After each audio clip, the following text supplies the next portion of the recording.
خب بسم الله الرحمن الرحیم. با عرض سلام و احترام ببخشید که اون پیسر شما شروع کو یک مطلب آماده کردم در مورد حالا فرهنگ و ایش که فرهنگ چیه، کلمه فرهنگش کجا یحتا، معنی چیه و شامل چی چیزانی بی انشالله شما گپ جنی. حالا چیزی که مو در نظر گرفته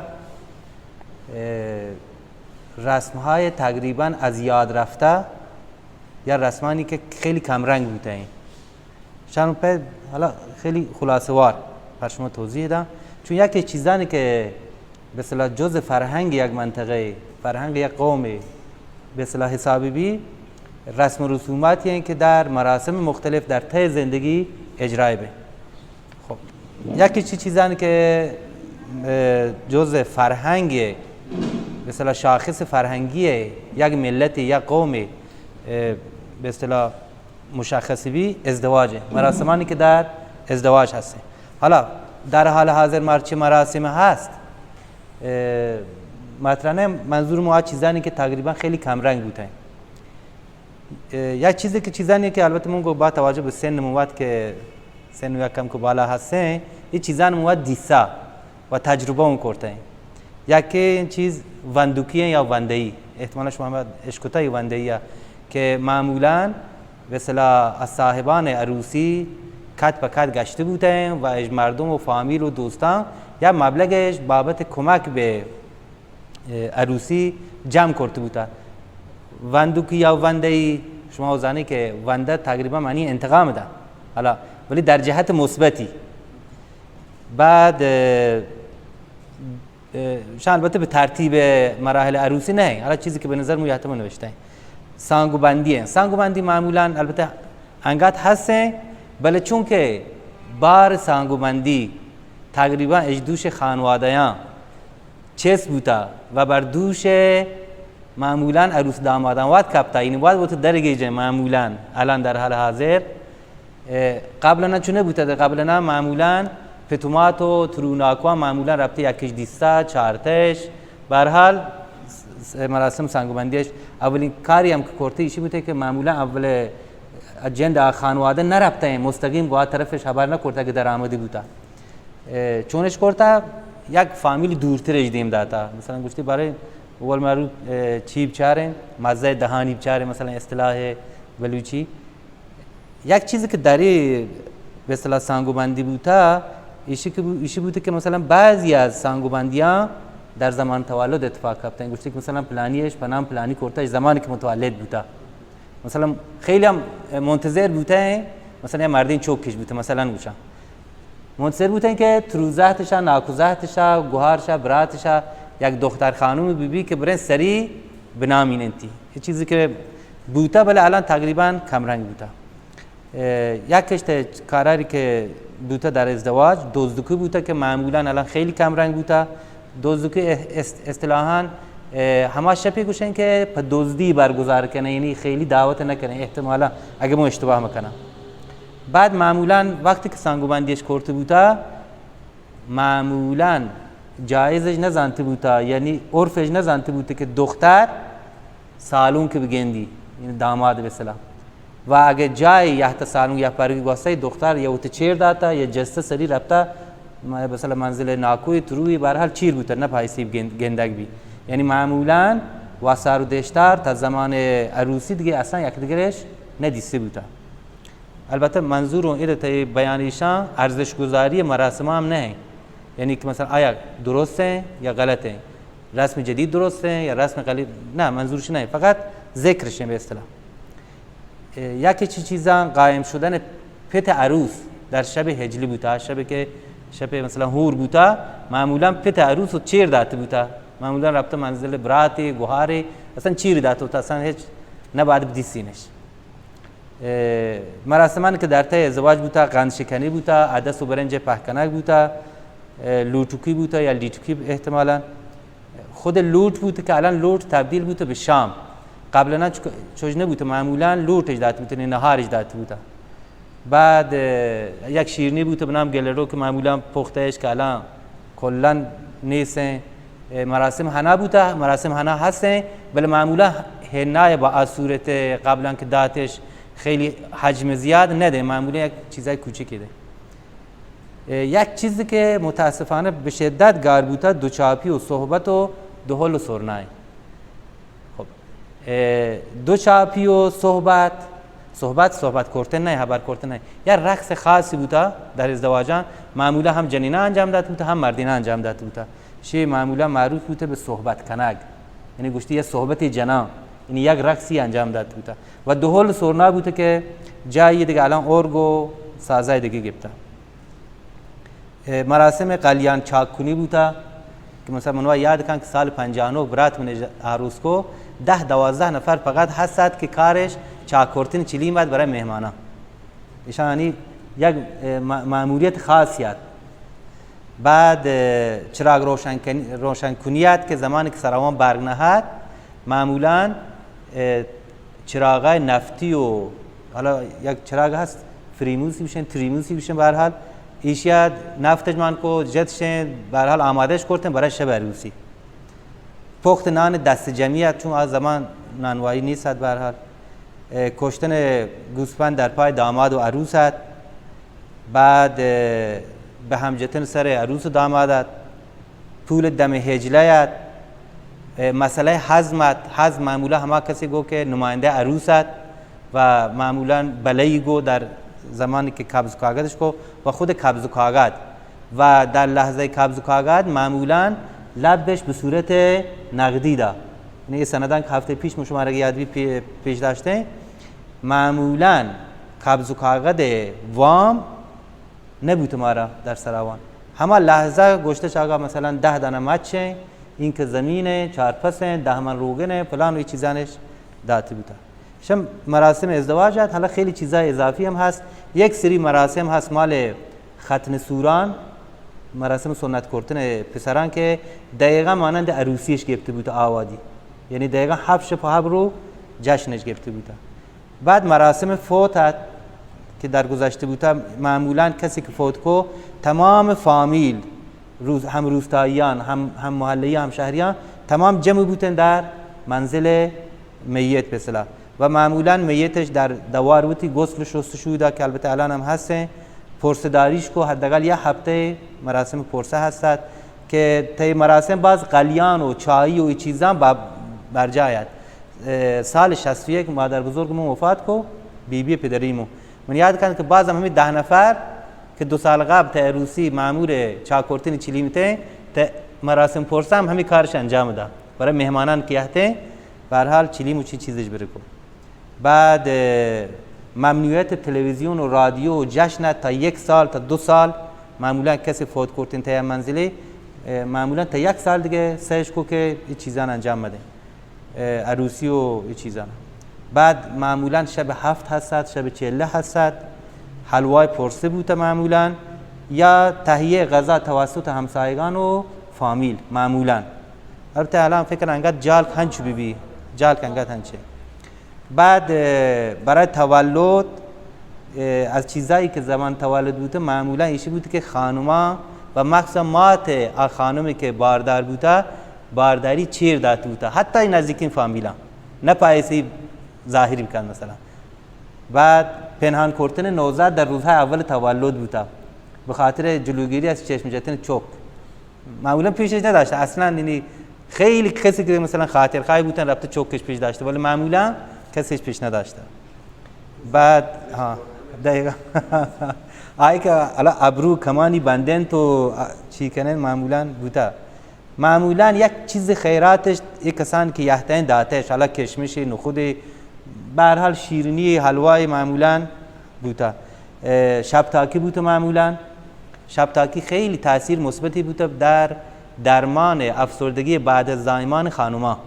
یک مشکل عدیده که زنای شهرنشین دچاری بین بعد از زایمان دچار افسردگی بین که گوشن افسردگی بعد از زایمان، این شب تاکی علاوه سنتی بوده که باعث بوده که این افسردگی نشان به وجود میاد. یکی هم تاساپی بوده، به اصطلاح تاساپ بوده که تقریبا 22 گیاه دارویی همراه با نبات و رازیانو یا همه راز قاطیش کرده، پودرش کرده، بعد همراه و آرت و نبات و چیزای دیگه پخته و چیز داتا یا معمولا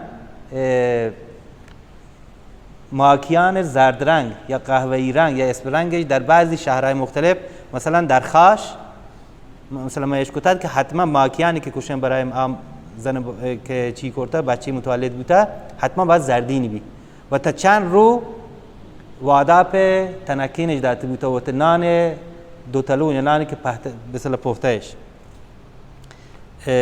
دانتان رودی بوده معمولا چوک که بعدش 8-9 ماه دانتان درهتا بانکلین کو دان و نخود و چیزانش آپاس کرده و بین مردمش تقسیم کرده بعد ششگی بوده که معمولا چوکی که متولد بوده حالا مخصوصا خانواده‌ای که برخوردار بوده اگه مردین بوده 2 دانه پسش کشته یک جنین بوده یک پسش کشته بوده بعد معمولا سرش تراشته بوده و به اندازه وزن مودانیش معمولا نقره تقسیم کرده یک مختصر یک سری رسم رسوماتی که یک کمرنگ بوده یک گلاشنش بین روین بدون ارزش گذاریش هدف اون ارزش گذاری نه فقط ذکر شد.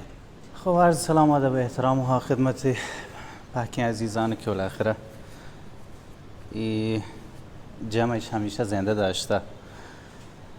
والا البته حقیقتی که ما مروز فقط یادتون که گوش بکنم ولی دیگه چون چیز خاصی هم آماده نکردد فقط هنچو یک گریزی جنان همین راه که و دیگه تو تا 1-2 ساعت گذشته که به این موضوع فکر کو در ارتباط با فرهنگ والا حقیقتی به نظر من میشه که فرهنگ در واقع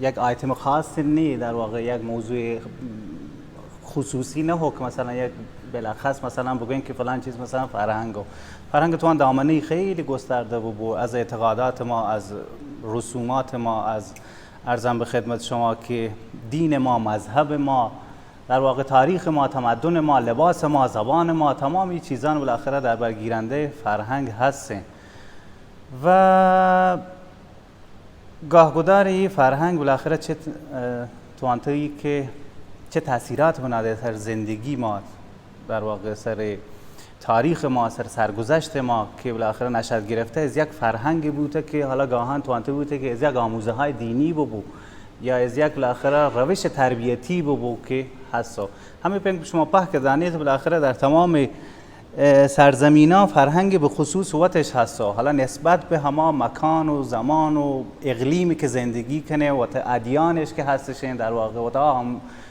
آموزه هایش و تا سیستم آموزشیش و تا در واقع ساختار تربیتیش ایشان هستو اما من فقط پیتون که یک کمو که ذهن شما رو درگیر بکنن نسبت به یک موضوع خاص فقط الان نپیتین که نسبت به زبان و لباس و مسائل و ایشان چون کلیشه بودن تکراری بودن تو ایشان من فقط پیتون یک گریز بجنا نسبت به یک موضوعی که همه 3 روز گذشته اتفاق که در سوران ما شما یک قتل انجام گه یک خانم و آقایش به یک طرز فجیع مثلا به قتل رسین الان مظنون به یک سری ارتباطاتی تن تو ایشان ذهن مردم و درگیر بود که ایشی که آقا اولا که این مسائل از کجا نشأت گیرین ریشه شان کجایه و آیا ایشان برگردین به فرهنگ ما به آداب ما به رسوم ما ولو به غلط حالا قرارم نه که هر آداب که ما رو بوده از گذشته تا به الان درست بوده ممکنه یک سری جاگایانی ردی بکنیم ممکنه یک سری جاگایانی واقعا که خیلی زننده و شنی ببین خیلی از فرهنگان ما شما هستن واقعا در همه بلوچی ما شما که هستن این قدر هم مثلا پافشاری کنین که نباید مثلا فرهنگ ما شما از بین برو نباید واقعا فلان برو اما این کودک همسری که مثلا هستو ایشی بوته در فرهنگ بلوچ بوته حالا 2 سیم ببود یا 2 سیم مبود واقعا هم بوته ایشی که مثلا ما شما پافشاری بکنین روی فرهنگ وتین که آقا فرهنگ بلوچ باید حفظ بود تا ابدالآباد ما باید جهد بکنی تلاش بکنی که فرهنگ بداری واقعا ما مسئولیم که تمام فرهنگ های غلط همه رویه های غلط روش های غلط همه بدارین یا چشکای وشو یا نتوانی که نقضش بکنی منسوخش بکنی اصلا دورش بدین به والدان تاریخش دور بدین ایشانا یک روش جدیدتر یک روش نوینتر یک روش بهترین شایسته ترین که حداقل کرامت انسانی تی حفظ ببو خیلی از فرهنگ ها هستن در همه بلوچستان ما شما بشه دور نرویم ما شما نپیتین که بالاخره فرهنگ بودا و ارزم به خدمت شما مسیحیت و کاتولیک و این مسائل ایشان تا همه جامعه کوچک وتین چون اول ما شما باید از یک تغییر ایجاد ببو که گرد برسیم به یک جهان بینی خاصی.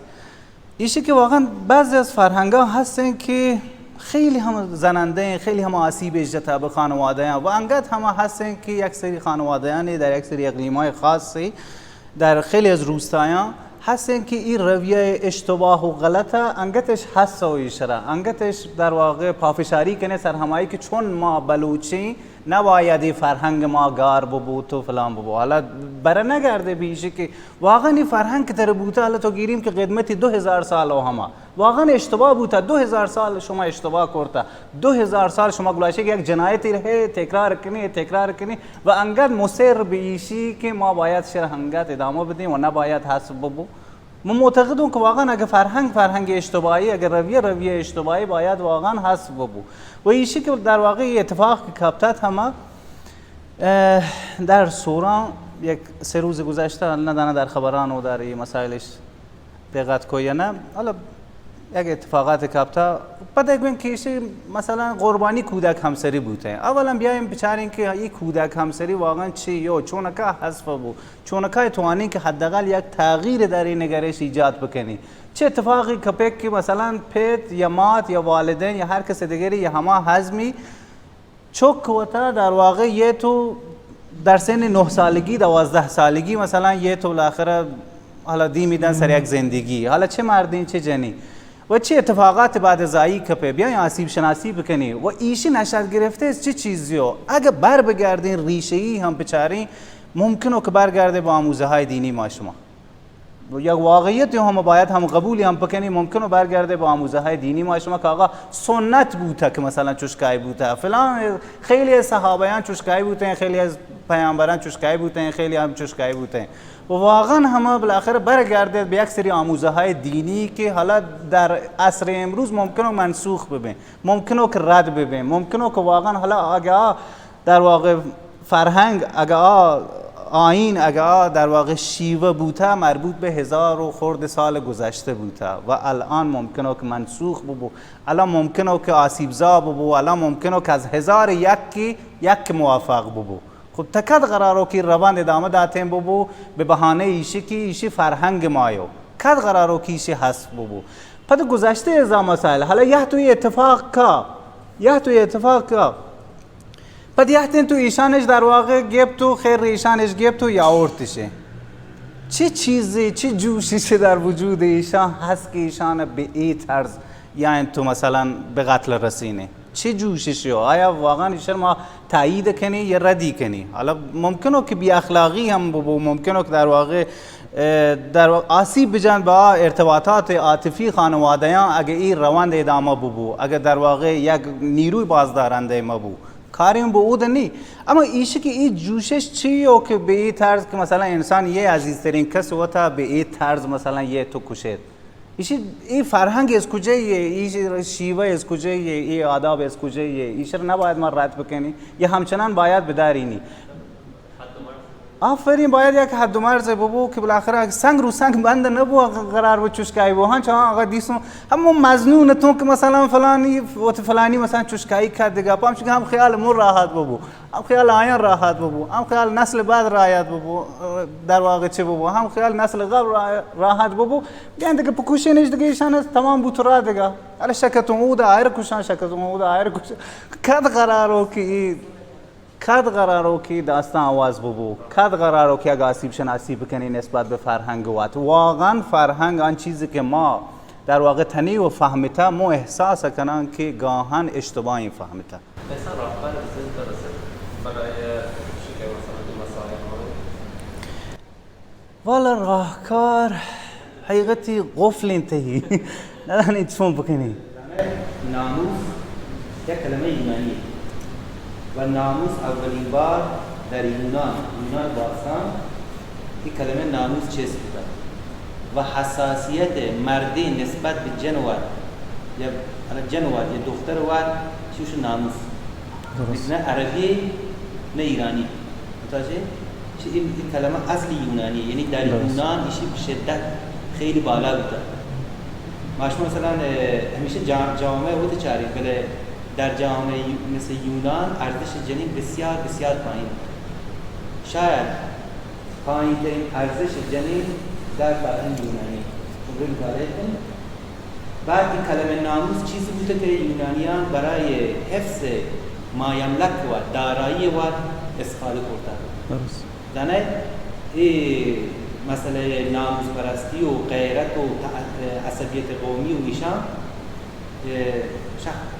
جز افتخارات مردینه بوده. خب همانطور که برای یک مردین شمشیر جدن و این چیزا افتخار بوده، ناموس پرستی و دفاع از ناموس خیلی الان یک سوال پیشیه. سوال چیه که چون الان تمام جامعه جنین مردی مساوی بوده و تو جامعه مسئله هرگز مساوی نمیشه. یعنی هرگز تمام ناموس هست. خب زنه تهمش 60-70 سال پیش در انگلیس جنین مردی برابر نه. الان هست بخاطر چی؟ بخاطر که خود جنینان چیز بودن. خب مردینان چیز نبودن. خود زنان در انگلیس به مدت 20 سال چوب جوارتا زندان رفتن توسط مردان کتک جوارتا بوده تا به برابری و حق رای و حق برابری وارسه. تا 100 سال پیش برابری زن مرد نبوده. یک چیز شما تعریف کنن 10 سال پیش ماری کوری که بیت رو دکترا گرفت در دانشگاه فرانسه تمام مردین بود به جز همشی خیلی مطلقی بشن گفتی خانم برو کونت بشو خانم برو آشپزی بکن گفتی اولین بار که اولین کلاس دکترا رفت حالا دکترای بالا مو قشکو ماری کوری بشی کجای در فرانسه درست. متوجه کسی که سه دانه جایزه نوبل گرفت یعنی این چیزا متاسفانه یه فرهنگ ماشمال بوده یک چیز شما رو بشن که شما چه این چیزا بچه چوشه من شما شاید چوشه چه هر چیز یا هر فرهنگ یا هر سنت یا نیاز مکانی و زمانی هر چیز پینه خب یعنی چون می‌خواهید من پشما تعریف یک قوم ها در بوتان در کوه هیمالیا زندگی کرد در جامعه ایشان نسبت مرد به زن مثلا 10-1 یعنی چی؟ یعنی در مقابل 10 تا مرد یک جنین هست ایشان یک سنت وجود داره. چه سنتی؟ هر جنین یا 6-7 شوهر. بچه چوشه؟ بخاطرش که نیاز منطقه هم چپورتا جنین خیلی کمه وقتی که جنین کمه برگردیم به عربستان 1500 سال پیش 2000 سال پیش بود چون بوده؟ بود برعکس بوده مردینا رفتن تا صحرا گار بودن کشتی بودن تا جنگا چون بوده؟ تناسب جمعیتی مثلا جنین بیشتر بوده و چون بوده؟ برعکس بوده هر مردین 5-6 زنه جنین بوده متوجه؟ پس که لحظه چیزانا سنتانی چی کنه این سنت ماشمار تا 100 سال پیش بر اساس یک سری مسائل بین طایفگی بین قومان که مختلف مثلا در سراما بوده یک سری آداب و رسومشان بوده شمال همه زمانه خب یک چیزان که مثال جا دیشد که هیچ و دشتار جلو وسط ظاهر نبود از زمان هنچون بوده درست الان نه الان خب خیلی ارتباطات هست درسته؟ درست الان شاید 20% 30% دختر پسران وقتش انتخاب همسر کردن درسته؟ این کودک همسری هم شما الان بهش شاعران بلوچ چاره چی گوشن؟ او بارک درست کسان سالین فلان کسان سال او بارک درست یعنی ایشان یک سری چیزایی بودن که در لفظ شاعران یکی بودن ما اول گفت که چیزان که الان در مورد ازدواج رسمی استعمال میشن نباید ارزش گذاریش کنن که درست یا غلطه و ما شما باید برگردیم نه منظورش این که ایشان این چیزا بودن و درست غلط هر پن ولی فرزند زمانه واد بودن یعنی از زمان 50 سال پیش 100 سال پیش درست بودن چون مطابق با فرهنگ و نیازان و اجتماع هم موجود بوده الان ما شما در سال 1400 نیازهای جدیدی هست امکانات جدیدی هست فرهنگ جدیدی هست که بله چی ولی چیزی که به شرطی که ایشان غلط نبه درست خب چون غلط نبه مثلا تا 10 سال پیش این که پتاس که پارتین ته عروسانه رسم نبوده ولی الان که هر عروس خیلی جالبه همه هفته لرستان بود کجا بوده عروس و چند نفر اتفاقا بحثش بوده که این رسم اصل کشتن تلویزیون باید چه بکنه یا حتی هفته پیش در لرستان یه شروع میکنن یا حتی تمام مردینشون کرده به اصلشون رسم شه رسم خیلی هم افتخار کنه بریم یک چمچه اشتباهی متوجهی هم عروس کشته هم 2 نفر چمی اطراف عروسی کشته خب چه غلطه رسمای خیلی رسمای جدید غلطه، خیلی رسمای قبلی هم غلطه. درست. چی باید مردم توجه درست. ببخشید. نه خواهش کنم. عرض ما همشیه ایشه که نپایستون که در مقام نقد در واقع قرار بودیم، اما ایشه که مثلا یک ریشه یابی ببو که آیا مثلا یک چیز هست در واقع به عنوان در واقع به نام تعصب، چیزا به نام تعصب که هی مثلا ما سری پافشاری کنی که مثلا آقا فرهنگ ما گلاشو که گاربو، فرهنگ بلوچ گلاشو گاربو، لباس ما گلاشو گاربو، ارزم به خدمت شما رسم و رسومات ما گلاشن گاربه، بیای حفاظت بکنی، بیای حراست بکنی، بیای در واقع پافشاری بکنی، سشن گارما بو، بیای جهد کنی، تلاش کنی، نویسینش مکتوب شکنی، فیلم پیدا کنی، مستند پیدا کنی، واقعا تمام این چیزا درسته؟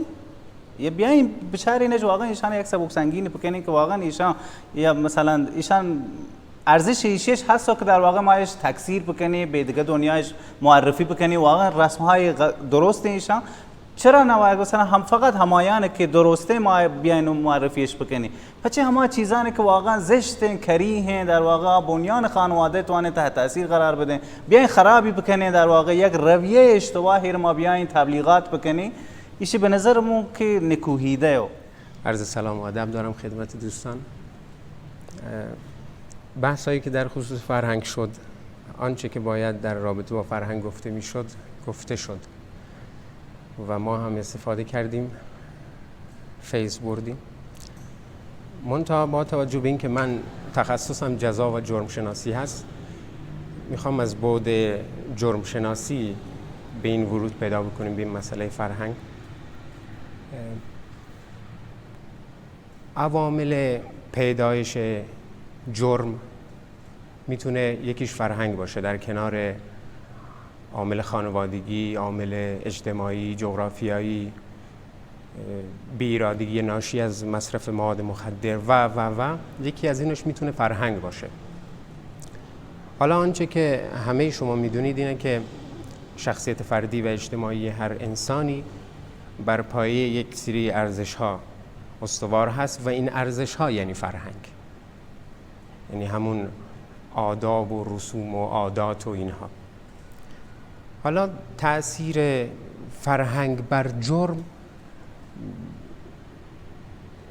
دخالت هر یک از اینها، رابطه هر یک از اینها با اون آداب و رسوم و عادت‌ها هست. حالا قوانین کیفری بر مبنای آداب و رسوم یک تمدن تدوین میشن و شما در نظر بگیرید مردم شناسان زیادی، مردم شناسان فراوانی در رابطه با این ورود پیدا کردن تا بگند که فرهنگ، این بخشی جرم نتیجه برخورد فرهنگ هاست. جرم نتیجه برخورد فرهنگ هاست. شما ببینید دو مسئله مطرح میشه، یکی منازعه فرهنگی و دوم خرد فرهنگ. منازعه فرهنگی شما در نظر بگیرید در کشوری مثل آمریکا که مهاجر پذیر هست، یک عراقی میاد اونجا مهاجر میشه و به آمریکا میاد و در اونجا طبق فرهنگ سنتی حاکم در عراق دختران 12-13 ساله خودش رو به ازدواج همسران مسن در میاره و این در آمریکا به شدت جرمه. اصلا آمریکا این رو قبول نمیکنه. اینجاست که جرم اتفاق میفته، اتفاق خاصی نیست و یک منازعه فرهنگی است. و بعداً خرد فرهنگ هم زمانی که شما در نظر بگیرید، شاید این رو به چشم هم دیدید، در روستاهای شهرهای بزرگ مصرف مواد مخدر بعضاً دیده میشه که یک ارزش فرهنگیه، ولی در شهرها اینطور نیست، یک ضد ارزش فرهنگی است. خب این فرهنگ از این بود تاثیرگذار هست. شما ببینید مردم هم همانطور که گفتم قوانین کیفری بر پایه تمدن اون مردم اتفاق میفته و تدوین میشن. مردم هم اخلاق خودشون رو با اون تمدن ادامه میدن، با همون راه رو میره. خب سرامان شهر علم و شهر فرهنگ، جهالت باشد اینجا لکه ننگ. استاد یوسف ملک زاده میگه. مو بلوچی برکنه شعر فارسیت. عرض سلام و ادب احترام و خدمت شما دوستان عزیزان پای ثابت برنامه‌های نگارخانه. بسیار خوشحالم که طی نشستن شرکت کنم و شما همیشه هستی و همیشه ببین انشالله به فضل خداوند. عرض خاص نی فقط بر حسب وظیفه پیتون دوستانی که بعدا خبر کنه این سوال جز کنه و پیتون جواب بگیرن. حتی استاد آرام، استاد بارانزی، عامر جان عزیز بحثون شیئن که پاچی سرامان و شهر علم و شهر فرهنگ و آیا واقعا سوالی پر ایجاد بوده آیا سرامان شهر فرهنگی، شهر فرهنگ واقعا یا یک پیشینه‌ای بوده الان نیستی و خیلی پیتون در این جلسه که بحثی فرهنگا روشی ما مانور بدیم بحث کنیم و موضوع مهمتر شین که تمام ادارات یک قسمتش امور فرهنگی از دانشگاه ما گرفته، آموزش پرورش ما گرفته، ادارات ما گرفته، بودجه گیره، همه چیز گیره، چی کار فرهنگیش انجام داده، چی حرکتش داده. ما روزی که ما نشست برگزار کرد خودجوش چند تا جوان نشسته این کنار هم نشسته این نشستش برگزار کرده، حداقل بیاهدیم گفت آقا ما در این سال این قدر مثلا کار انجام داده، بودجه فرهنگی ما ایده صرف کرده و مهمتر چی که بسیار زیادی از جریان‌های فرهنگی در شهر ما شکل گرفته، برنامه‌های فرهنگی شکل سوی سیاسیش ها. شما در برنامه قرار گرفته به عنوان یک کسی که برنامه چاره اصلا روح ته خراش شدن. اصلا دقیقاً تو گنده که مثلا یک شخصی داری برداری سیاسی کنز برنامه. خب شی فرهنگ جلو نه با. شی حرکتی برای جریان فرهنگی ما نه. شی ما رو متوقف کن. ما روزی هم که مثلا در زرآباد این مسئله پیش احتاد حشر اومده هزاران نفر توان بیان برای ویدیو بگیرن من برای یاسین تلاش کنم. من برای یاسین تلاش کنم. اما هیچ که برای ویدیو نگه برای واد. فقط برای هدف با حرکت فرهنگی رابطه جلو به نتیجه رسیدیم. اما در سرامان ما چون نه متاسفانه شب شعری ما گرین یک سمتی کشید یک سمتی کشید یک نامونه بگیره یک فلانمونه بگیره یک ایله بگیره یک ارگانمون مطرح کن یک برنامه جشن گرفتن بود یک چی گرفتن بود شان درده و شان به نظر ما یک سری مسائلی این که خیلی از افراد برای شیک بیان در یک برنامه فرهنگی شرکت کنه یک عامل بازدارنده پرش. خب من برام بوده که مثلا فلان شورای بنازینه و نبود.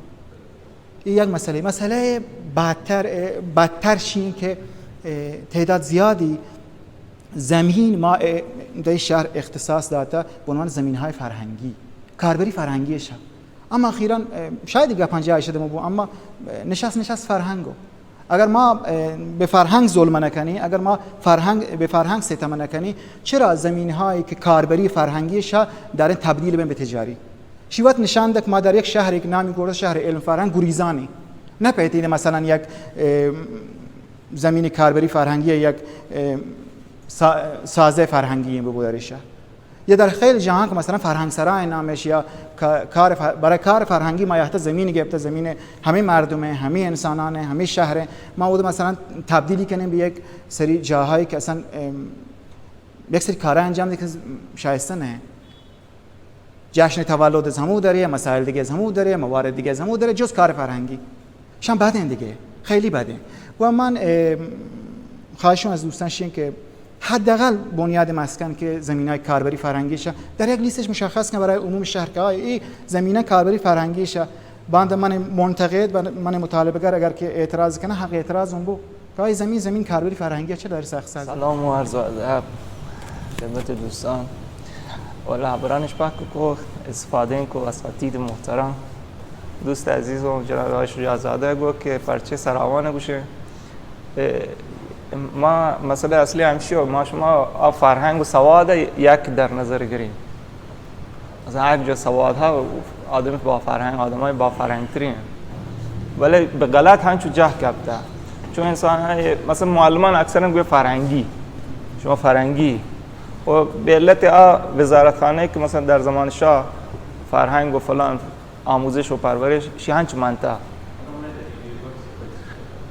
البته نظر منو ندارم ایشی شیهنچ منطقه البته مثلا الان بوده فرهنگ و ارشاد نمیدونم فلان آموزش پرورش ولی فرهنگی سر معلمه هنچ منطقه شما هم فرهنگی یعنی خیلی آدمایی مون دیسته اصلا یک کلاس سوادش نی بله تو وقتی گونی خبر کنه آنچنان و تو البته من گوام بستگی بیشیه تو فرهنگ چی تعریف کنه مثلا یکیشی که شما بگوشید که مثلا فرهنگ بالایی ها فرهنگ پایین هم چیزی هم نیست.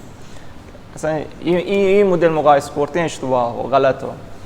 یکی رو بگیم مثلا چی فرهنگ بالایی بشه، مثلا این جامعه ایران حالا یا مثلا بلوچستان شاید خورده فرهنگانه، بعد جمع به فرهنگ ملی فرهنگ فلان چیز به نام فرهنگ بالا و پایینی می‌بینی. چوشکایی مقایسه کنی این مقایسه اشتباه به نظرم.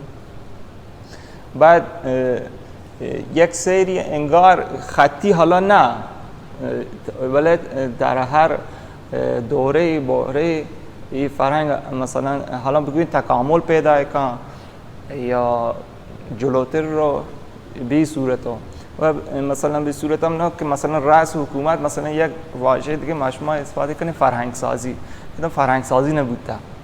یعنی یا مثلا فلان جامعه فرهنگی رو نیست پس چرا نتوانم فلان کنم. فرهنگ مثلا آزادی مشما رو نیست چون فرهنگی رو نیست با این نرسیم. یا مثلا مسائل دیگری مثلا بعد تصور کنه که رأس حکومت یه فرهنگ سازی کن، چی هم اشتباهه. مثلا رأس حکومت مثلا اما اولی خبرم کردیم فرهنگ از مود زندگی بین مردم شکل گرفت. سلام عرض میکنم خدمت تمام شما بزرگواران. خوشحالم که این هفته در حضور شما عزیزان هستم. در مورد فرهنگ یه سری چیزا رو خودم فکر میکردم، یه سری چیزا رو از حرفای عزیزان. حالا اول برسیم به حرفای عزیزان. استاد در مورد فرهنگ هایی که کلا نابود شدن یا در نابودی هستن صحبت کردن. من میخوام بگم ما توی انگلیسی یه چیز داریم به عنوان اپروچ، به عنوان یه چتر در نظرش میگیریم، بعد بقیه چیزا میافتن توش. انگار فرهنگ هم همینه. ما فرهنگ رو چیز مطلق در نظر نمیگیریم که مثلا بگیم با این چیز ارتباط نداره با اون ارتباط داره. فرهنگ یه چیزی که با همه اون نگرش ها ارتباط داره و اینجوری نیست که بگیم آقا فرهنگ و دین اصلا با هم ارتباط ندارن، فرهنگ و زبان ندارن، همه با هم دیگه ارتباط دارن. اما در مورد اون عروسی و اینا الان میخوام در مورد تلاقی فرهنگا صحبت کنم. الان اگه دیدید چقدر فرهنگ هند غالب شده روی مراسمات ما. مثلا مراسماتی که اونجا دارن، فرهنگی که اونجا توی عروسی دارن وارد مراسمات ما هم شده. من جدیداً میبینم این مراسم هلدی وارد مراسمات ما هم شده. اصلا نبوده تا این چند سال. مثلا مراسمی که دازرد و این چیزا میزنن، زرچوبه و اینا اصلا نبوده، ولی الان از فرهنگ هند وارد مراسمات ما شده. یا فرهنگی که عود دور بر لباسای عروس میذارن و اینها اصلا نبوده ولی وارد فرهنگ ما شده. پس ما تلاقی فرهنگ ها رو هم داریم. یعنی اینجوری نیست که مطلق باشه ما بگیم آقا ما اصلا از فرهنگ بلوچ بیرون نرفتیم. نه، همچین چیزی رو ما اصلا نداریم. حتی تو عزا و عروسی چقدر عزا چقدر چیزا لاکچری شده. مثلا قبلا یه خرمایی و اینا میدادن، الان قبرای آنچنانی. مثلا من چند وقت پیش یه ویدیویی دیدم از قبرهایی که توی انگار یه کاخ بودن و اینا کلا از کجا گرفته شده؟ مثلا از تلاقی فرهنگا. از قبلا یه مقاله میخوندم از این که توی مثلا انگلیس یه جایی هست که قبرهاشون مثلا خیلی گرونه به خاطری که تو اونجا مثلا اعتقاد بر اینه که زندگی پس از مرگشون یه شرایط خاصی داره، پس اونا رو اونجوری نگه داره. پس این شد از تلاقی فرهنگ ها. چند وقت پیش که در نمایشگاه عکس بودیم یه بحثی فرهنگی زن در سایه داشتیم با جناب شجاع‌زاده عزیز. در مورد فرهنگ و دین با هم دیگه صحبت میکردیم. آقا چرا دین فقط اینجا دینه؟ چرا تو مالزی دین نیست؟ چرا تو سنگاپور این قضیه نیست؟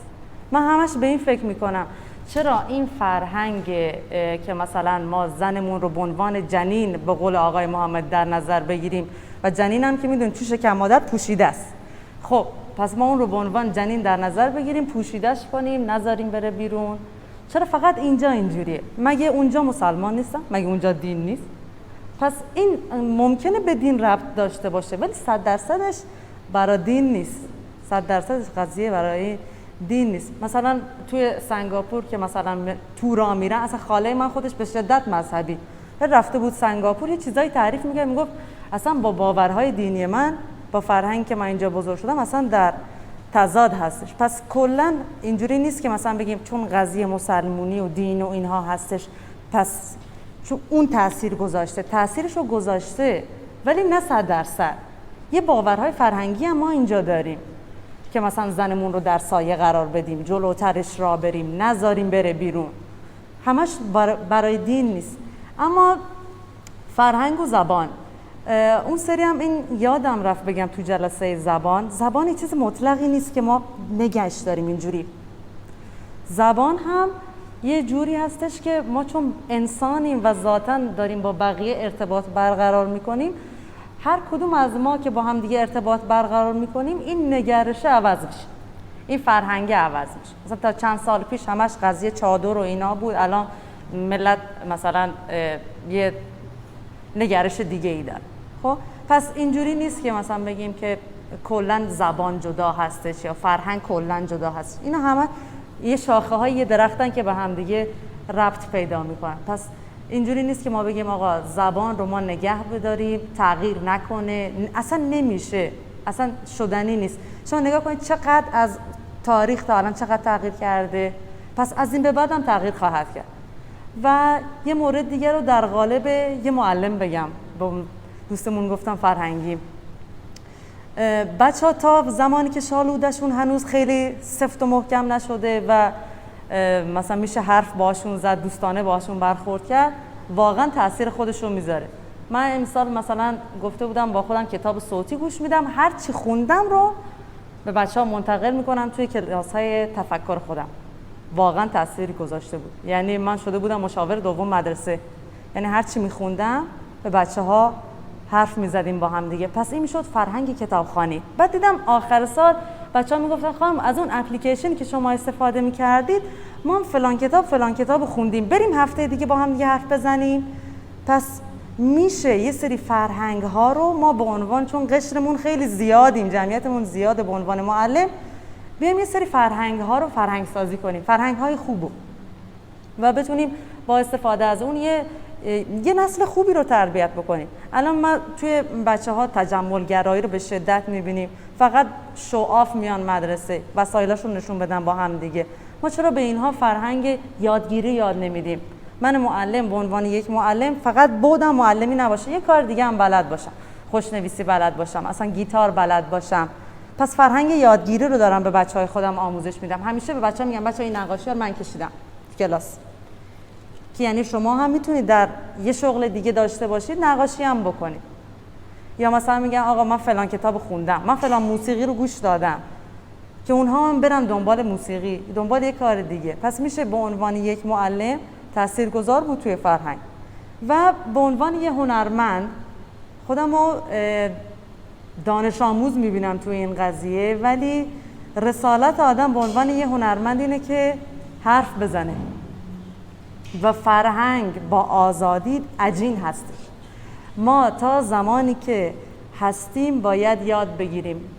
من میگم یه کتاب میخوندم به عنوان ایکیگای که ژاپنی ها چقدر عمرشون طولانی شده. چرا ژاپنی ها عمرشون طولانی شده؟ ژاپنی ها به خاطر اینکه یه رسالتی رو تو زندگی خودشون دارن. و به نظر من به عنوان یک معلم، به عنوان یک هنرمند بسیار ریز و کوچولو، رسالت من اینه که تغییر ایجاد کنم تو تک تک دانش آموزان. اون وقت من میشم تلالو، صدا. بعد این هی بعداً توی نسل‌های بعدی هم اکو پیدا میکنه صدای من. خیلی ممنون، سپاسگزارم. خب بحث فرهنگ دو دانه تعریف ایری توانیم بدیم که منده گفتگو بچه ها متوجه بودن که گیشته سر یکی تاکید کنن که آدگری رو زیر سوال. یکی از معنیانی که تعریفان یک فرهنگ کنه همه نظام یا از ارزش ها، اعتقادات و هنجارها یک تا یک جامعه هست که ماشما رو یک دیگه وصل کن و از نسل به نسل دیگه هم انتقال پیدا کن. یک تعریفی از فرهنگ. یک تعریف دیگه از فرهنگی هست چون که ماشما کجا رشد کنی، به معنی آموزش و به معنی تعلیم و به معنی خلاقیت هنری و رشد و خب تا یک جامعه که چی همه آموزش دادنی و این کلمه فرهنگی هم از هم دانیه چی در واقع تا آلمانی معنی واژه فرهنگ بو پرورش دادن. خب و ازو دانیه چون ماشما فقط یک فیلسوف ها به نام روسو و معذرت خواهی کنم که شکایی اگه ماشما زیر بودتر رشد نکنی ماشما تا جامعه در میان مردم رشد کنی و شان سر ماشما تاثیر نده. یعنی شیعه همه قسمت از فرهنگ ماشما که به بحث آموزش ربط هست پس ته جامعه ماشما. یک نکات خیلی جالبی هست در ایرانیان قبل از باستان تا ایران شیعه‌ای که ماشما را الان هست، در کل این تایم یک پیوستگی ایرانیان ها که آیش یک پهک اعتقاد ها به ناجی. خب در فرهنگ ایران زمین اعتقاد به ناجی یک آدمی یه ما را نجات دادن قبل از زرتشت در ایران باستان وجودی ها تا همه ایران شیعه. یک اعتقاد دیگر ایرانیان ها اعتقاد به امپراتوری. خب ایرانیان هر جا که رند فکر کنه از دیگران سرترن. خب یک جایی رند یک کشور کارگری هنگه او ادب چشیه چونی مردمی یحته به مو ظلم که ما ایرانیه ما چوکان کوروشیم فلان اینجور داستانه. خب این چیه امپراتوریش هست. بعد حتی این ظلمی که ماشما به افغانیان کنید تا کشور وطی هم از همیشیه ماشما فکر کنه از دیگران سرترن. خب این دید امپراتوری این چی ناخودآگاه ماشما و این دو دانه گروه هم هست. یک گروه هستن که پیتش ایران کامل ایران باستان بکنه مثل شاه که کل اسلام از بین ببرن در مرحله اول. یک سری ها که کلا پیتش ایران اسلامی کنه این کل فرهنگ از بین ببرن هر چی که هستین حالا همه چند بلوچی ماشماوات هم هر چی که هستین مثلا دو چاپیش هم پاک نابود کنه که یک اسلام خالص بنادن که بگن ایران اسلامی یعنی دو شهر یک فرهنگ زدایی ببین چون هر دو یک زید این با نکپه یک زید این با. سومی که برخورد ماشمار هست برخورد مدرن بعد از جنگی که ایران و روسیه هست و قرارداد ترکمنچای شان پاگز دست دا ایرانیان و مدرنیته روبرو بودن کت شلوارش کرکو راه رفتند. خب فکرش مدرن نبود فقط ادایش دریا و تقلیدش کو مدرک گرایی از هم دهتا شانی که 10 دانه مدرک دکترای گرند. خب از هم دهتا فکر کنه که عقب کپه. خب شی از هم دهتا ای داستان مدرک گرایی شبه کنه از هم دهتا ازی برخورد ماشما و مدرنیته ته خاورمیانه دو مدل برخورد بود تگونی. یک مدل ته آسیا گون کلا یک مدل برخورد تقلیدی بود تا که ایران کشورهای عربی شبه تقلید کرد تا مدرنیته آمریکایی و غربیا. ژاپن مدرنیته دفاعی بود تا بخاطر شی که کشور و دفاع کا مدرنیته یحته قبول کرد چون که این رابطه یاد گرفت یحته تا کشور و شرکت تویوتا ایجاد ماشینان آمریکایی نذاره تویوتا صادر کن. خب چی که مدرنیته دفاعی بلکه ماشما تقلیدی بود تا چون ماشما فکری مدرن نبود تا و فقط کت شلوار گر کنین و مدرک گرین. فکری بین سواری بل فکری مدرن نو تا بالا شهر زندگی کنیم بقول چی و این گشتری که مشکلان ماشما ته چه بوده فرهنگی از هم دهتنی از برخورد فرهنگی که ترجمه و این مدرنیته دو دانه وجه ها. یک وجه رهایی بخشی ها که ماشما وقتی که یک مدرنیته برخورد کنین دنبال آزادی های مدنی گشتر بین دنبال این چیزان بین آزادی بیشتر بین. یک وجهی هست که اسیر کن برده کن آدما و شی هم ازاد دیدگاه مدرنه که چون مدرنیته پیت که پاک انسانان و طبیعت برده ود بکن همین الان هم هنچ شده فکر کن صاحب طبیعت و انسان باید طبیعت به چی در بیاره به زانو در بیاره تو استفاده بکن تو پاکی ریاضی بکن تو فلان و شان و انسانان هم هنچون نسبت به انسانانی هم همین تفکرها یعنی پاک انسانان باید برده مون ببین چی تفکری وقت مدرنیته هست که مثلا یکی مثل لنین شان پاک از همین مدلی استفاده کو ویران کننده و مدل های رهایی بخشی تا انقلاب فرانسه گندین که خب پهرا به سمت آزادی های مدنی بیشتر ته جامعه. یک موضوعی که خیلی جالبه ده بچه ها مطرح کو برخوردهای فرهنگیت فرهنگا اصلا ویژگی فرهنگا همشو که از یک دیگه یک چیز یاد گیرند یک چیز اضافه بود. همین تخت جمشید که شما بچاری یک عالمه فرهنگ جمع بود تا تیشش پین کرد یک از یونان یحتا یک از آدم یحتا از چین یحتا که این تخت جمشیدش سرهم کرد یعنی تعامل فرهنگی بود تا این داستان و شی یک از موضوعات مهم یک ماشما و بزنینی اسلام که حتی خب یک چیز ماشما ری پذیرفته حتی خیلی جالبه مثلا موقعی که همه آثار ادیبان ایرانی چاره یا حتی سهروردی کسی که در عصر اسلامی گلاشو از نور و تاریکی ایران باستان خبر کن پامی هاتن برن سوچنتی. خب یعنی ترگان در یک عصر زندگی کند که یک چیزانی قبول کرد و یک چیزانی قبول نکرد. این شیو یعنی این وقتی اسلامیه خب ماشما یک چیزانی رو قبول کنی یک چیزانی رو قبول نکنی و چیزانی قبول کنی دیگه جز فرهنگ ماشما به نسل به نسل پد انتقال پیدا کنه و ماشمار دو نوع اسلام ها، یک اسلام فاناتیکی ها، یک اسلام تمدنیه. اسلام فاناتیک شانه که هیچ چیز اسلام نزانه، فقط کورکورانه پیتش که بگه نه چون سنت چی بود بعد هنچو بکنه. اسلام تمدنی یه در طول تمدن بررسی کا اگه خب او چی بود پس با توجه به شرایط بود پس ما توانیشی تغییر بدین شکای باید بکنیم فلان و شام.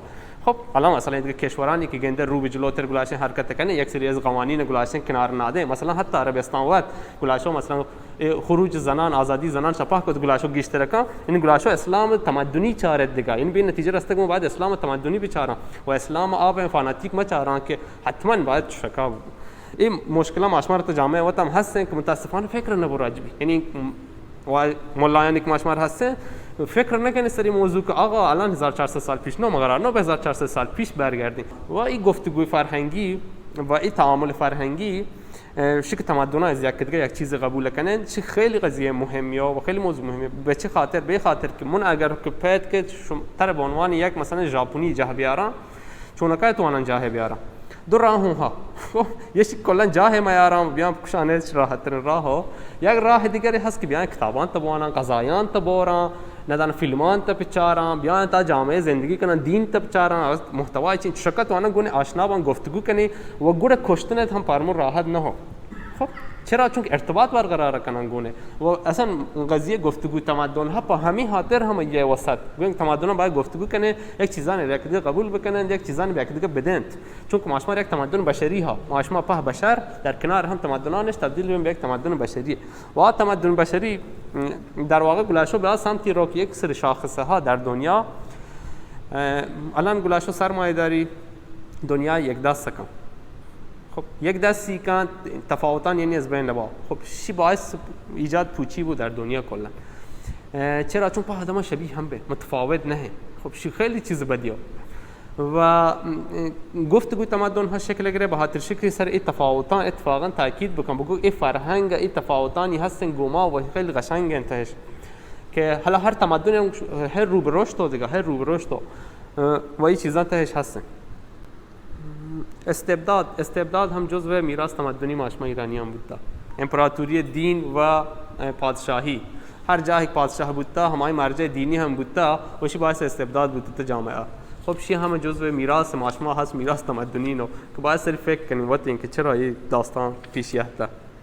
اما نسبی گرای فرهنگی یعنی چی؟ نسبی گرای فرهنگی یعنی به فرهنگ ها یک دیگه احترام منادی. خب همین چیزی که احسان بحث کو اما اده همیشه یک سوال پیشه سوالش یو که ما تا کجا به یک فرهنگ باید احترام منادیم چون که یک سری فرهنگ ها هستن که یک سری ویژگیانش مثلا ختنه کردن جنینا مثلا همین قضیه ناموسی کشتن جنینا خب حد و مرز هست یعنی حتی این چیزی که ما به یک احترام منادیم یک حد و مرزی هست یک حد و مرز باید احترام منادیم با تمدن مگه که دیگه مار کارنی مارین تا دوار نده هر چی کنه بکنه ادا یک سری حد و مرزی هست مثلا همین مرد سالاری که راجب خبر بود چی یک سری حد و مرز هست که این حد و مرزانه که توانید ماشما را چه بکنه خبر کنی راجبی آقا 4 دانه آدم بیاد دیم هم مننده بگوش ما این کار کنی پچی کار کنی آن گه مثلا مار نه په جنینا لذت برین تو این سوال باید جز کنه پچی نه باید لذت ببا خب آی گو که نه باید جنینا لذت برین تو باید همین سوال جز کنه پچی نه باید لذت ببا آی بار دلیلانی چیه این شکا حل بین و ته دوار نستن و تو واتساپ بازی و شن حل نبه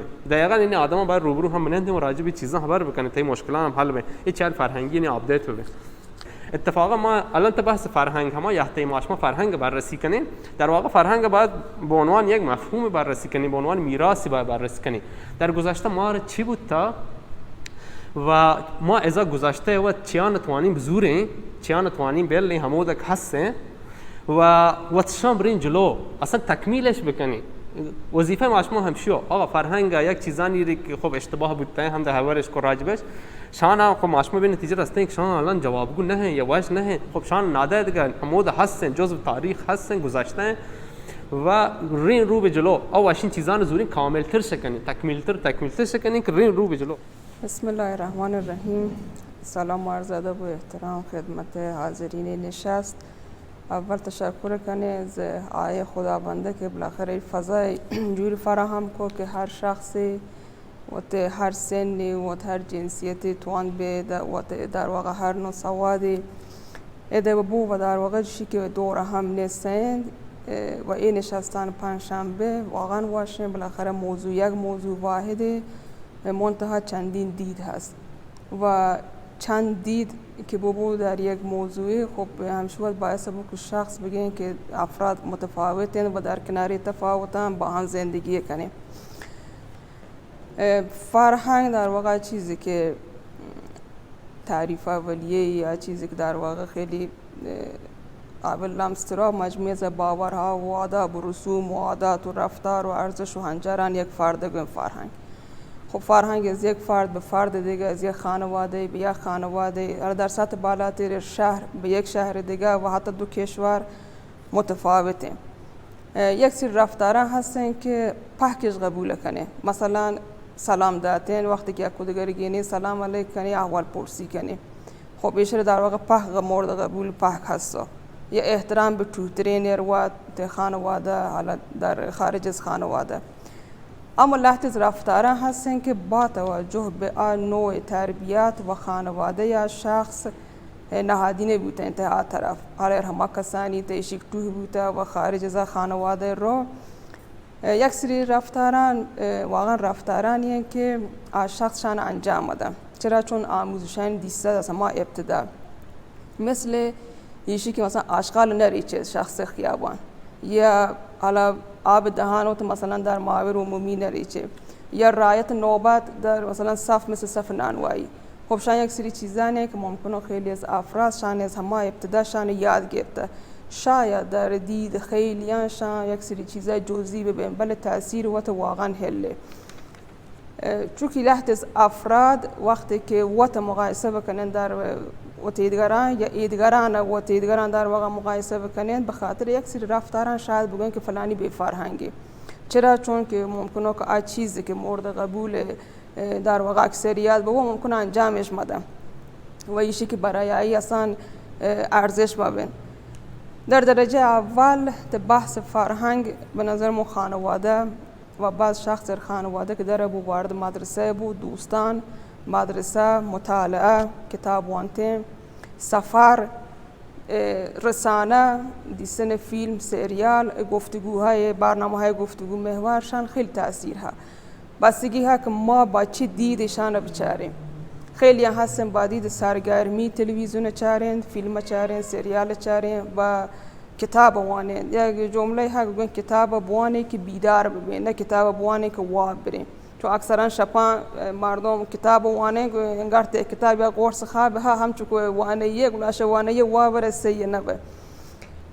یا همه نگارخانه که الان در راه کپته همیشه جای فرهنگی و یعنی که ما در یحتین بالاخره آثار هنرمندان گینه، خوشنویسی، نقاشی، عکاسی و همه نشستن، یعنی که ما و فرهنگان مختلف و افراد مختلف با دید مختلف در آشنایی بیم. و چند سوال مطرح بود ما چون بکنیم که فرهنگ واشین جه بکپید، چون بکنیم که ما را بگیم با فرهنگ، چون بکنیم که باندر و در آینده نسل‌های ما نسل‌های بعدی و آدمای با فرهنگی ببین. و حتی ما تفاوت فرهنگی در ازدواج هم متوجه بین. تفاوت فرهنگی زمانی که باز ببو قشنگ پیش داره، مشکلات رو پیش داره. حتی دوستیانی که شکل گریم پر ما پیش یحته. ما مثلا دوست بوده یا خانواده دیگه چه همه شهر از خانواده دیگه یک خبر مون کرده طرف ناراحت بوده، بعد من گفته پچه گفته تو ای خبر کو. خب ای خبر در نزد ما یک خبر عادی بوده، حالا ما بعد عذرخواهی کرده توضیح داده که ما منظور نبوده، ای هم بعد متوجه بوده و کنار یافتیم. و یک چیزی که در طول زمان فرهنگ عوض بود و وطن حتی ممکنه که سر ایشی ما بود. اگر که شما دقت بکنید زمان و شرایط همه چیزی که الان دوستان عنوان کرد در 50 سال قبل، 20 سال قبل، 30 سال قبل همه روش مثلا آموزش در مدارس یا حتی همه نوع سنگبندی کنه، نوع ارتباطات آو هذا کدی چوشکایت که یک جمعی از جنینان مردینان بنیندن گاب بجنیم. خب یک چیز خیلی اصلا بدی تلاقی بود که چند نفر از چند خانواده مختلف از چند شهر مختلف منندن با هم گپ بزنن، فضای مجازی. و حتی اگر که شما را یاد بالا ما که مثلا ده 60 هستین دیگه تقریبا شاید همه 10 سال پیش، 15 سال 20 سال پیش جنین هیچ وقت شماره وقت ندا یکی را اگر یک شماره طرف بدانته یا اصلا گفتی شماره مون از کجا گیر آورده یعنی چه پچه زنگا جان پیام فلانی پیام دیم ده خب علت چیو ای واحد نه ای ده چون شرایط هنچه و زمان هنچو ممکنه مو روانت مغازه یا ممکنه که مون سفارش چیزی بدایم یا بالاخره خریدی چرا چون زمان هنچو ممکنه مو شماره وقت بدایم یا همکار ما یا بالاخره دوست ما یا خانواده ما و حتی مردینان ته همه سرای که شاید 20 سال قبل 30 سال قبل ای تعصبش هستد چون این واحد زمان آواز بوده دیگه تعصبش نیست آیا بارنزی مطلب واشن اشاره کو گفتی خب تا کجا ما باید پیش برویم یعنی واقعا چی باید بکنی که این فرهنگ واقعا گار ممکنه که ما بل خب کامرنگ تیر ببو تغییر همیشه سخته یعنی ما انسانا به پیت تغییر بکنی همیشه سخته و هر کسی در یک خانواده اگر شما دقت بکنید دور بر حالت خانواده وقتی شاید اگر نبوده بر دور بر اگر بچاری اگر یک خانواده چیز بوده پایسی برو تحصیل بکن ته دیگه شهری ممکنه که اصلا تنبیهش کرده په گفته که نه تو پچی رو دیگه شهری همه کار 10 سال بعد عادی بود یا حتی همه قتل ناموسی اگر که از شخص گو موی کار انجام بدهن خانواده مثلا ممکنه که سرزنش بکنه که تو عجب آدم یکی کار انجام نده و اگر انجام میدن تشویق بود همه تشویقان متاسفانه باعث بین که از شخص این کار و ادامه بدن و ما انسانان یعنی گپی که روانشناسان جنه ما یک سری مشاوره که ورکو ما خب ما وقت تغییر ده ایدگران چون گفتی هر کس مسئول تغییر دادن وقت ما پس باید تغییر سر وقت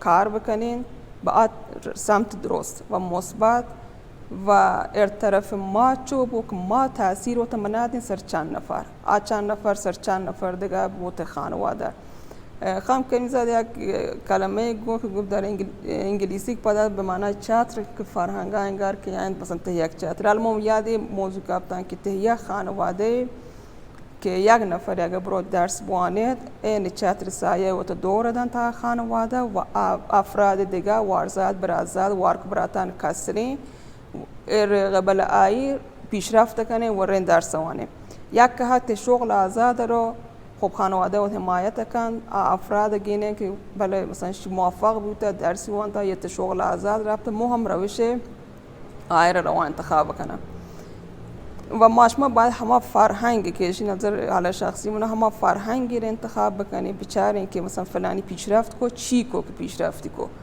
خب کجا کاری درسته همه کار انجام بده تا بتوانه موفق بیم یا سریالا یا فیلما یا گفتگو محورا در واقع شان دیالوگانش اگر ما دقت بکنین خیلی واشین دیالوگان سریال نسان عبیه شاید شما لحظه دیسته شاید لحظه ندیسته آخری که قسمتی حالا یک مسئله خانوادگی پیشه پدا خانواده سر زندگی و رفته اما آخر پاد این راویگو گفتی که قصه نسان عبی ختم بخیر بود بله معلوم نه که په قصه یا هنچواش تمام ببین یا ته مثلا برنامه خنده وانا یک سری آقای مسعود فروتن که مجریو دعوتت رامبوز جوان چند سال پیش گفتی که خب فروتن شما چی شما تو زندگیش واشید و خانمش گفتی هم واشن گفتی این راز ماندگاری شما چیه این راز واشی شما که همچنان تو احساس خوشبختی کنه گفتی خب ما با عشق رسیدیم و از عشق خود محافظت کنیم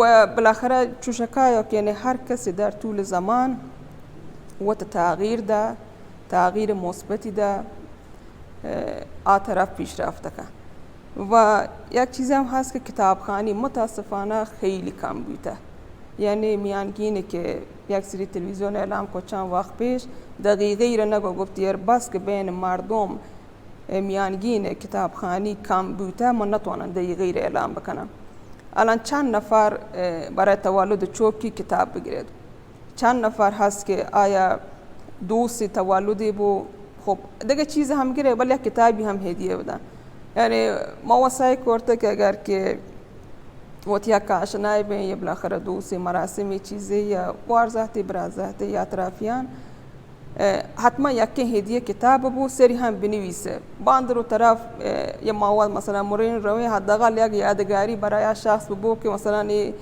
شریده و توان کیدگران هم بدن کیدگران هم استفاده بکنه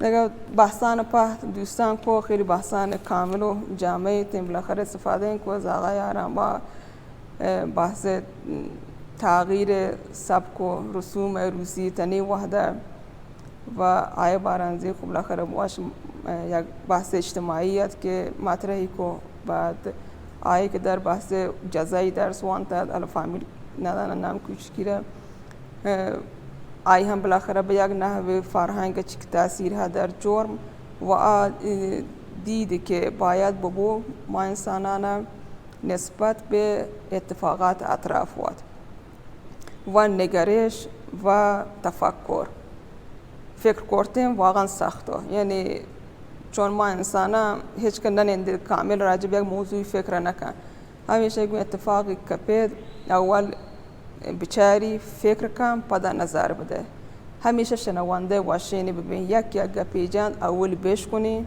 فکر کنی پدا جوابی رو بدهیم که خیلی از ما را شاید وطن همگان شاید ای توانایی بنی توانایی بلکه نرسیستیم آیه شجاع زاده خب بالاخره واشیم بابا سے اشاره کو که بحث فرهنگیت خب بالاخره یک کسی کمیسیون میده بودی خوشحاله بودی صحبتان آینی هم استفاده کو آیه ملازی بالاخره بحث واشینی مطرح کرد تو اتفاقاتی که در دوران تحصیل بالاخره بودن و خانم کریم زاده هم که دیگه انچو کمیشه در حوزه زبان و بالاخره ایده کاری وتی و آقای خداوند هم همچنین ما استفاده کو با تشکر از شما